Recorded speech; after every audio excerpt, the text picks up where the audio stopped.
jalan yang telah engkau berikan, jalan yaitu jalan orang-orang yang telah engkau beri nikmat. Siratal ladzina an'amta alaihim ghairil maghdub. Al-maghdub kecuali dan bukannya jalan al-maghdub, yaitu jalan yang dimurkai, walad dolin, dan juga bukan abdolin, yaitu jalan orang-orang yang sesat. Doa ini kita memohon hidayah kepada Allah, mohon petunjuk kepada Allah. Ibnu Katsir, juga Ibnu Qayyim al-Jauziyah mengatakan bahwasanya, menjelaskan bahwa salah satu alasan mengapa kita disyariatkan oleh Allah untuk memanjatkan doa ini, untuk meminta hidayah kepada Allah, bahwasanya adalah untuk kita supaya bisa berada tetap di jalan as-siratal mustaqim itu. Memang benar Allah sudah memberi kita hidayah Islam, suatu hidayah yang besar sekali gitu. Tapi hadiah yang besar ini, nikmat yang besar ini bukan perkara yang ringan untuk mempertahankannya. Untuk istiqomah di jalan yang lurus ini bukanlah perkara yang ringan, karena godaan yang datang kepada kita untuk membuat kita menyimpang dari jalan yang lurus ini banyak sekali, dan datangnya dalam bentuk yang beragam dan terus menerus, every minute, every hour, every day, sampai nanti kita nyawa berpisah dengan badan. Karena itu misi setan itu adalah untuk kita terhindar dari as-siratal mustaqim. Pertama-tama kita harus menyadari bahwa ini kita meminta Allah kepada hidayah, kita memohon hidayah kepada Allah. Tentu kalau kita memohon hidayah, pertama-tama kita harus tak paham dulu gitu. Bahwasanya kita mengerti bahwasanya hidayah ini adalah sesuatu yang sangat bernilai sekali, adalah sesuatu yang berharga sekali dalam hidup kita, sehingga kita memohon kepada Allah 17 kali paling tidak sehari semalam. Berarti ini suatu hal yang harus kita value. Dan kemudian hidayah ini kita coba membuatnya itu sebagai suatu hal yang sangat kita cintai, sangat kita hargai, karena nilainya sangat berharga. Harganya itu bukan hanya untuk kehidupan kita di dunia saja, tapi juga untuk keselamatan kita nanti di akhirat yang utama lagi tentunya. Ibarat hujan yang jatuh ke tanah, kalau tanah itu tanah yang tandus dan gersang dan tidak siap menerima hujan itu bukannya membawa manfaat kepada tanah itu, tapi justru bisa membawa petaka kepada tanah itu. Begitu juga hidayah ini. Hidayah ini tanahnya itu ibarat hati kita gitu. Kalau hati kita itu tidak baik dan tidak siap menerima hidayah itu, ya tetap saja hidayah itu tidak akan memberi manfaat terhadap kita, dan bisa-bisa malah hidayah itu dianggap seperti suatu petaka atau musibah gitu. Jadi ini adalah suatu hal yang penting sekali untuk kita. Kalau kita betul-betul serius dengan doa kita kepada Allah ini untuk memohon hidayah, kita harus siapkan dulu hati kita gitu. We have to prepare our hearts to receive this guidance, this hidayah. Kalau tidak, kita doa 17 kali sehari semalam itu penting ya. Banyak. Tapi tidak ada artinya sama sekali karena kita we don't prepare our hearts untuk menerima hidayah itu begitu. Makanya agar hati itu siap menerima hidayah, kita harus siapkan hati kita. Ada penyakit-penyakit hati yang bisa menghalangi datangnya hidayah. Penyakit-penyakit hati yang bisa menghalangi hidayah. Barangkali kita tidak akan bisa, tapi penting disebutkan di sini. Ini barangkali seperti penyakit sombong. Penyakit sombong itu, ini contohnya adalah bagaimana iblis gitu, menolak hidayah karena kesombongannya.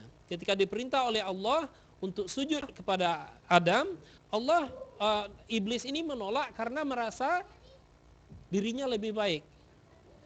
Khalaqtani min nar, aku lebih baik, engkau ciptakan aku dari api, dan Adam diciptakan dari tanah, min tin, api lebih baik. Ada perasaan sehingga dia merasa dirinya lebih tinggi dari Adam, dan dia merasa tidak menerima hidayah, tidak mau menerima hidayah karena merasa dirinya lebih baik. Penyakit hati yang lainnya itu adalah hasad dan dengki. Sebagaimana kita tahu bagaimana umat Yahudi itu menolak kenabian Rasulullah sallallahu alaihi wasallam. Padahal kedatangan Rasulullah itu sudah disebutkan dalam kitab Taurat, sudah dijanjikan Allah, sudah disebutkan gitu. Saya pernah ingat sekali itu Deuteronomy, di chapter Deuteronomy itu disebutkan mengenai kedatangan Nabi Muhammad sallallahu alaihi wasallam. Tapi begitu mereka mengetahui bahasanya Nabi yang datang itu yang dijanjikan oleh Allah kepada Nabi Musa itu ternyata bukan dari kaum Bani Israel, mereka menolaknya gitu. Timbul iri, timbul kedengkian, timbul hasad dalam hati mereka. Mereka tidak mau menerimanya, tertutup hidayah buat mereka. Jadi iri, sombong, menutup hidayah. Ada lagi kita itu suka, ini sebenarnya dikatakan di sini adalah penyakit di mana kita itu terlalu mendewakan logika gitu. Logika dan akal pikiran kita. Mendewakannya sedemikian rupa dan kita menempatkannya di atas nas-nas dan ayat-ayat Allah gitu. Nah, sebenarnya ini tadi saya sempat diskusi dengan dengan kawan-kawan, ini bukan logika, sebenarnya itu nafsu kita yang berbicara pada waktu. Logika kita, kalau kita melihat ayat-ayat Allah itu dengan cara yang benar, sebenarnya sesungguhnya orang yang dapat hidayah itu akan bisa melihatnya. Kalau kita betul-betul rely on logic. Kita ketahui banyak orang yang bisa masuk Islam karena mereka melihat ayat-ayat Allah gitu.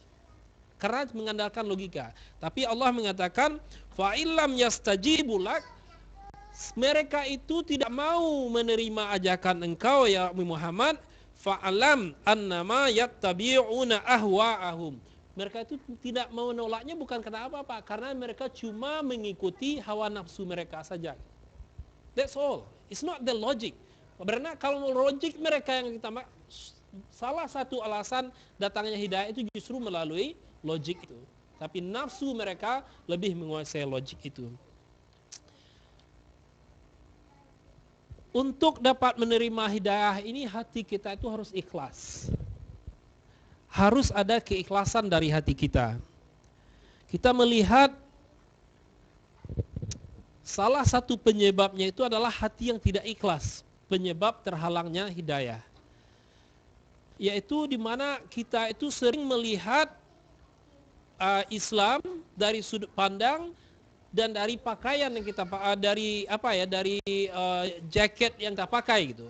Apakah itu organisasi politik kita, apakah afiliasi organisasi kemasyarakatan kita, atau suku bangsa kita gitu, atau kebiasaan dan adat istiadat nenek moyang kita gitu.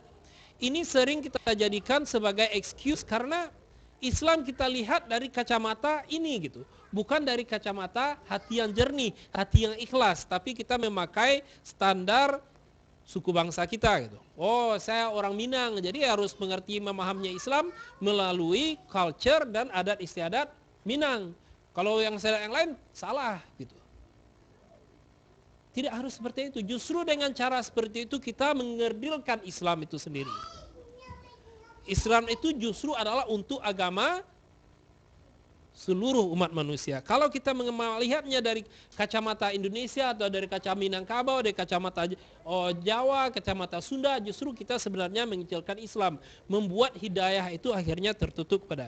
Ingat Bapak, Ibu-ibu yang dirahmati Allah, bagaimana paman Rasulullah SAW, Abu Talib, begitu banyaknya pengorbanan beliau terhadap Islam, tapi karena kebanggaan dia, kebanggaan dia untuk mempertahankan. Jangan sampai suku bangsanya ini nanti orang-orang Quraisy, bagaimana nanti kata-kata orang Quraisy, Abu Thalib mati dalam keadaan mengingkari nenek moyangnya. Apa kata orang Quraisy nanti? Akhirnya beliau menolak hidayah. Jadi ini suatu hal yang sangat bahaya sekali kalau kita melihat dengan fanatisme kita terhadap suku bangsa, tradisi nenek moyang, dan organisasi udara Indonesia. Jangan sampai kita. Dan juga salah satu yang menjadi penyebab terhambatnya hidayah itu adalah teman-teman kita. Teman-teman yang menjadi tempat kita begini. Teman-teman kita itu adalah suatu hal yang sangat besar sekali pengaruhnya terhadap cara berpikir kita. Kita bergaul dengan siapa, mengomong dengan siapa, siapa yang kita jadikan untuk minta pendapat, minta nasihat, itu besar sekali pengaruhnya. Kadang-kadang kita suka mencari teman yang tidak mau menasihati kita. Yang maunya itu mereka ikut apa yang kita pikir gitu. Apakah itu teman yang sejati? Apakah itu teman yang betul-betul kita inginkan gitu? Harusnya justru kita mencari teman yang kritikal dengan kita, yang mau menasihati kita kalau kita melenceng, kalau kita mulai menyimpang. Mereka mengingatkan kita, Pak Ed, saya pikir itu tidak benar. Subhanallah, inilah teman yang sebenarnya kita harapkan, karena dia akan menjaga kita selalu dalam hidayah ini gitu. Nah, ini syarat yang utama sekali buat kita untuk bisa menerima hidayah ini. Hidayah untuk tetap berada di as-siratal mustaqim. Bapak-bapak, ibu-ibu yang dirahmati Allah, apa itu as-siratal mustaqim? Jalan yang lurus. Jalan yang lurus itu kita bisa mengartikannya melalui definisi yang bermacam-macam. Tapi tafsir yang paling kuat itu adalah tafsir ayat dengan ayat. Al-Quran dengan ayat Al-Quran. Ada tafsir berikutnya itu tafsir dengan menggunakan hadis. Keterangan dari Rasulullah SAW. Subhanallah, Allah di sini tidak membuat pernyataan itu, ihdinas siratal mustaqim, full stop. Ayat berikutnya Allah mengatakan, siratal ladzina an'amta alaihim. Yaitu jalan yang engkau berikan kepada mereka yang engkau beri nikmat. Nah, cuma di sini kita harus hati-hati. As-siratal mustaqim, orang-orang yang Allah beri nikmat. Nikmat di sini pengertiannya adalah dalam surat An-Nisa, surat keempat, ayat ke-68, Allah mengatakan, waladainahum siratal mustaqima, dan pasti kami tunjuki mereka kepada jalan yang lurus. Wa may yuti'illaha wa rasulah, siapa saja yang mentaati, wa may yuti'illaha wa rasulah, yang mentaati Allah dan rasulnya, faulaika ma'alladzina an'amallahu alaihim, mereka itulah yang nanti akan bersama dengan orang-orang yang Allah beri nikmat terhadap mereka.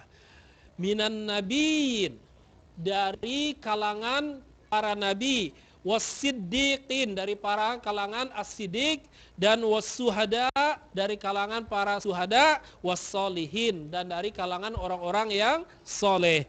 Wahasuna ulaika rafiqah, sungguh itu adalah teman yang terbaik. Jadi orang-orang yang diberi nikmat di sini bukan artinya orang yang diberi kenikmatan yang hidup begitu. Salah kalau kita menginterpretasikannya orang-orang yang diberi nikmat oleh Allah ini orang yang mendapat kenikmatan hidup. It's nothing to do with that. Allah menyatakannya di sini itu orang-orang yang diberi nikmat itu adalah justru orang-orang yang oleh Allah diberi kenikmatan seperti dari kalangan nabi, dari kalangan as-siddiq, dari kalangan mujahid, dan dari suhada, dan dari kalangan as-salihin, dan orang-orang yang saleh. Apa yang mereka lakukan untuk dapat nikmat itu? Karena mereka ittaqullah, mereka taat kepada Allah dan Rasulnya. Itu nikmat yang mereka dapatkan karena mereka taat kepada Allah dan Rasulnya. Jadi kalau kita mengartikannya dalam arti ini sungguh suatu hal yang sangat bertentangan dari apa yang disampaikan dalam ayat ini. Kalau kita betul-betul menganggap bahasanya yang betul paling tinggi itu tafsir adalah Quran dengan Quran, ayat dengan ayat, harusnya ini adalah suatu hal yang sangat tidak bisa kita argue lagi, bahwasanya inilah arti sebenarnya dari nikmat yang diberikan oleh Allah kepada orang-orang tertentu ini. Jadi nikmat itu adalah dalam bentuk nikmat hidayah yang diberikan kepada mereka, kemampuan mereka untuk mengikuti Allah, taat kepada Allah dan Rasulnya. Itulah nikmat. Mereka diberi hidayah yang sangat spesial ini, karena tidak semua orang bisa diberi kemampuan seperti ini gitu. Tidak semua orang bisa diberi hidayah untuk dan kemampuan untuk mengikuti Allah dan Rasulnya. Puncak dari jihad itu adalah ketaatan kepada Allah dan Rasulnya. Dengan demikian jalan yang lurus adalah jalan ketaatan kepada Allah dan Rasulnya. Untuk bisa taat kepada Allah dan Rasulnya ini, pertama-tama tentunya kita harus berilmu. Kita harus tahu dulu apa ketaatan itu. Apa yang kita taati, berarti kita harus berilmu. Dan kemudian berikutnya setelah berilmu kita harus mengamalkan ilmu. Jadi berilmu dan beramal. Ini juga yang barangkali selanjutnya dijelaskan berikutnya, siratal ladzina an'amta alaihim, jalan yang diberikan kepada orang-orang yang oleh Allah diberi nikmat, ghairil maghdub, bukannya jalan al-maghdub. Al-maghdub ini adalah oleh Rasulullah dikatakan itu al-yahud, dan bukan walad dolin, dan bukan ad-dolin. Oleh Rasulullah dinyatakan Nasrani. Nah, apa itu orang Yahudi dan apa itu orang Nasrani? Keterangan para tafsir adalah bahasanya al-maghdub itu mereka dimurkai oleh Allah karena mereka mempunyai ilmu tapi tidak mengamalkan. Mereka berilmu tapi ilmu itu tidak mereka amalkan. Kita lihat saja contohnya ketika mereka katakan Ten Commandment itu. Ten Commandment itu ini sangat jelas sekali, worship one God, the only God. Jangan membunuh, jangan mengambil interest. Coba kita lihat sekarang siapa yang melakukan semuanya itu. Nah, itu ilmu, antara ilmu dengan amalan mereka jauh sekali panggang dari api. Sehingga Allah memberi kemurkaan mereka terhadap kaum Yahudi ini. Berilmu tapi tidak diamalkan. Ad-dallin, yaitu kaum Nasrani. Kenapa mereka dikatakan dolin? Kenapa mereka dikatakan sesat? Karena memang mereka beramal tapi tidak berilmu. Cuma ketika kita mengucapkan doa ini, ketika kita berdoa dengan doa ini, seolah-olah kita percaya bahasanya sifat ini hanya khusus milik orang Yahudi dan Nasrani. Ini suatu hal yang barangkali sangat mislead sekali. Bagaimana mungkin Allah mengajarkan kita doa ini, mensyariatkan kita, mewajibkan kita untuk membacanya 17 kali sehari semalam untuk terhindar dari ini. Tapi kita percaya, oh, it's nothing, I'm immune from this. Kita seolah-olahnya tidak akan terkena dampak ini gitu. Makanya tafsir Ibnu Katsir tadi saya sangat apa sekali, kita itu justru juga mempunyai potensi yang besar sekali untuk terjadi termasuk golongan al-maghdub, termasuk golongan ad-dallin ini. Kita bisa jatuh kepada orang yang berilmu, ilmunya kita punya tapi amalnya kita tidak ada. Atau sebaliknya kita beramal tapi ilmunya tidak ada. Dua-duanya either dimurkai Allah atau oleh Allah dilabel sebagai orang yang sesat. Tak ada baiknya satu sama sekali buat kita. Subhanallah, ini harusnya menjadi pengingat buat saya pribadi dan kita bersama. Doa yang diajarkan oleh Allah kepada kita 17 kali diwajibkan kepada kita, harusnya Ya, pertama-tama tentunya kita harus memahaminya bahwasanya paham ini adalah doa, permintaan kita kepada Allah. Kemudian setelah itu kita lihat lagi lebih dalam betapa pentingnya doa ini buat kita. Siapa bisa menjamin kita tidak terjatuh kepada ad-dhalin dan al-maghdub ini? Siapa bisa menjamin? Makanya kita harus selalu diingatkan yang seperti ini. Ingatlah betapa kita ilmu ini untuk kehidupan dunia yang barangkali cuma sekedar 50 tahun, 60 tahun, 70 tahun, 80 tahun, 90 tahun, atau 100 tahun lah, taruhlah gitu. Betapa banyak waktu yang sudah kita habiskan untuk dunia ini. Tapi untuk suatu hidayah, di mana ilmu itu kita itu pentingnya, begitu menentukannya, sudah berapa banyak waktu dan tenaga kita berikan untuk diri kita atau untuk anak dan keluarga kita, agar mereka memiliki ilmu ini. Agar mereka siap untuk mempunyai ilmu yang sangat penting sekali untuk sehingga bisa mereka mendapat hidayah itu. Tafaqquh fid din, untuk memahami agama itu. Apa yang sudah kita lakukan untuk itu gitu, untuk diri kita, terutama untuk diri kita dulu, untuk anak kita dulu gitu. Apakah kita sudah devote, we do our best untuk mempersiapkan diri kita? Setelah itu baru nanti kita tanya, kalau kita berilmu, amalannya kita bagaimana? Apakah kita sudah put that knowledge into practice? Apakah kita sudah amalkan ilmu yang kita pelajari itu? Ilmu yang kita pahami itu, apakah itu sudah kita amalkan?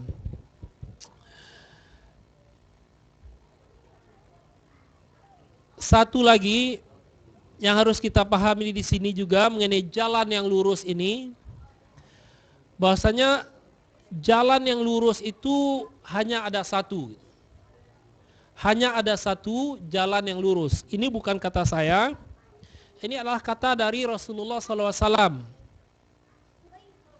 Rasulullah SAW barangkali dalam satu hadis yang pernah kita, yang barangkali sering kita mendengarkannya, bahwasanya Rasulullah mengatakan umat ini nanti akan terbagi menjadi 73 cabang-cabang, sekte-sekte gitu.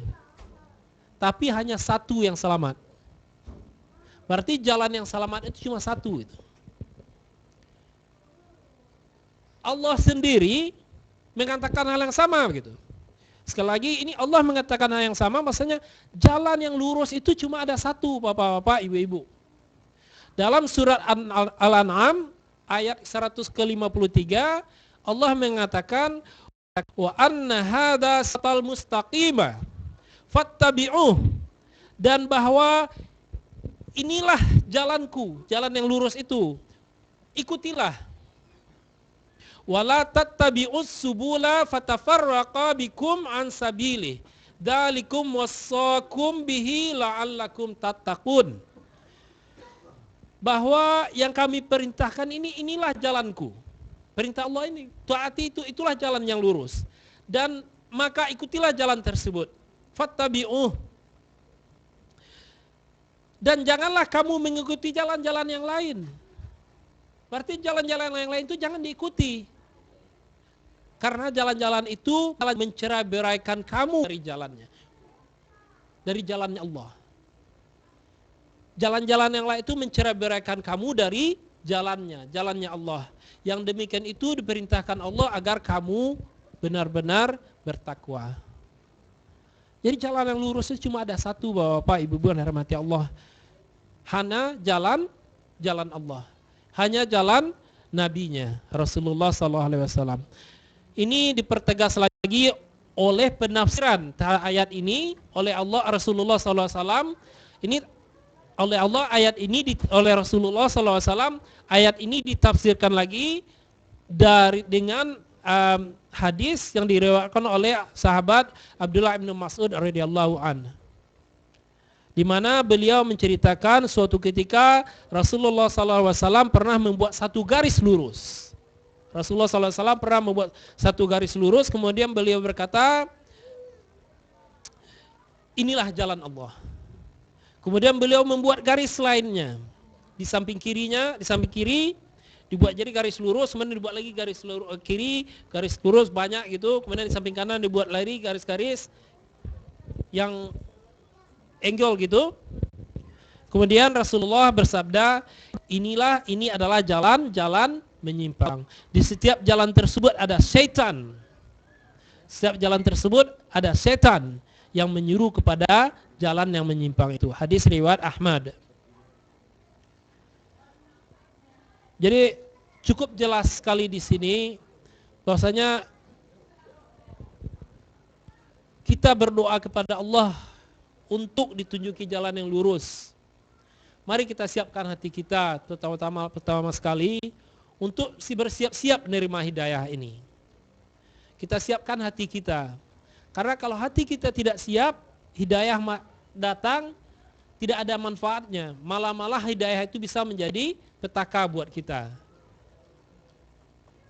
Bersihkan hati kita. Bersihkan hati kita, buat hati kita itu ikhlas. Jauhkan dari hal-hal yang bisa menghalangi datangnya hidayah itu, seperti hasad, sombong, iri, dengki, kebanggaan terhadap suku bangsa, kebanggaan terhadap tradisi nenek moyang, afiliasi politik kita, afiliasi organisasi kita. Jangan melihat Islam dari kacamata seperti itu. Itu justru akan mengkerdilkan Islam yang besar. Kemudian hati-hati dengan memilih teman kita. Apakah teman ini akan membuat kita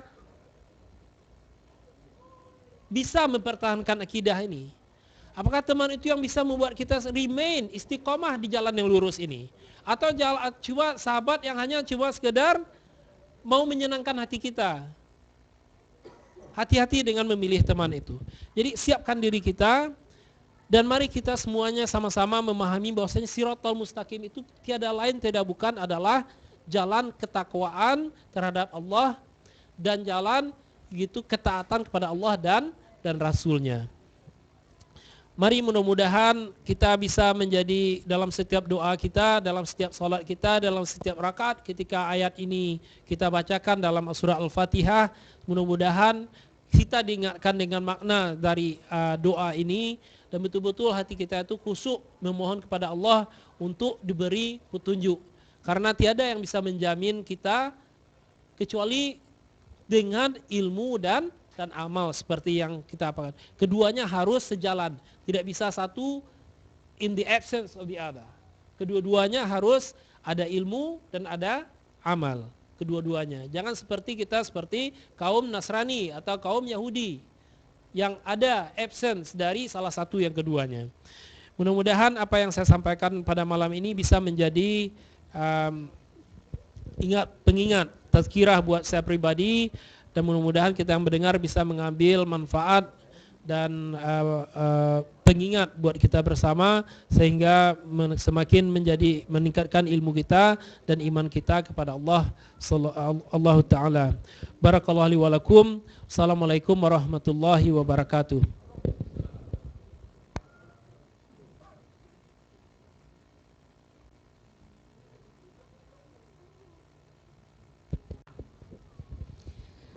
Terima kasih Pak Edwards. Bapak Ibu sekalian, demikian materi tentang tafsir Ihdinas Shiratal Mustaqim. Jadi seperti yang dijelaskan tadi bahwasanya sehari semalam kita tuh membaca doa Ihdinas Shiratal Mustaqim, dan itu adalah doa yang sangat luar biasa karena doa itu yang akan menyelamatkan kita di dunia maupun di akhirat. Tetapi nampaknya doa saja tidak cukup Bapak Ibu sekalian. Kita perlu ada effort dan ada hard work-nya, dan juga mempersiapkan hati kita untuk bisa menerima hidayah itu. Hidayah itu tidak once off.